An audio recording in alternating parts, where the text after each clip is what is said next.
What was my initial vision for WAWN and what inspired me? Well, back in 2008, as I was preparing to head to Iraq with my unit, my wife found a lump in her breast.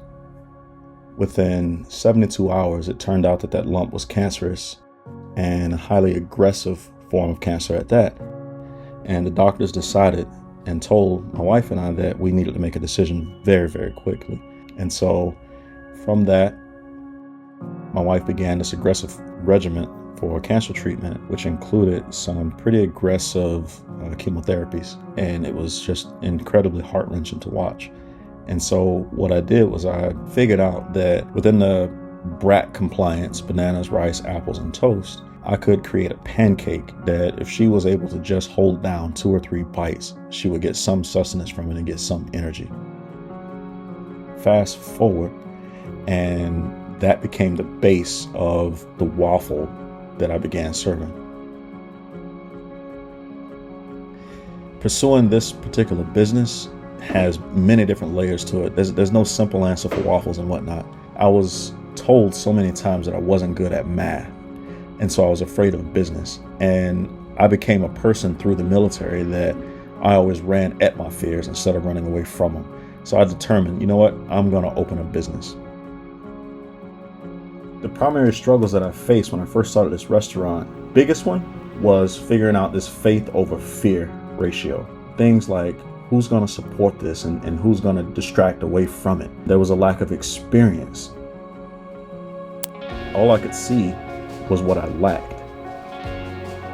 And it took a reprogramming of my paradigm, a reshaping of my mind in order to understand the truth that resourcefulness is more powerful than resources. Sometimes being stupidly stubborn is more beneficial than being the smartest man in the room, because sometimes I've just been too dumb to quit.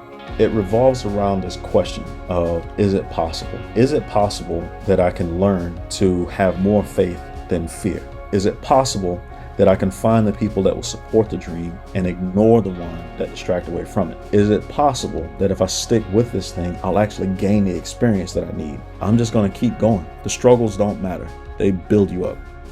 Looking back at the early days of the restaurant, what kept me believing in this concept was, first, I kept modifying. I kept iterating. 9 months after I started this thing, Facebook brought me down to Palo Alto, and it was Sheryl Sandberg who talked to me and told me that I had a $100 million business in my head. The problem was that I just didn't believe it for myself. I couldn't see it. Sometimes you have to borrow someone else's belief in you until you can find your belief in yourself. And that has been true several times along this journey.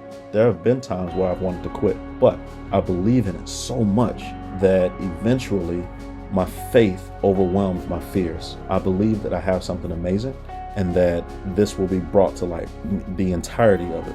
Everything that was happening in my life, I realized was not happening to me, it was happening for me. And that realization helped the switch from self-doubt to self-belief.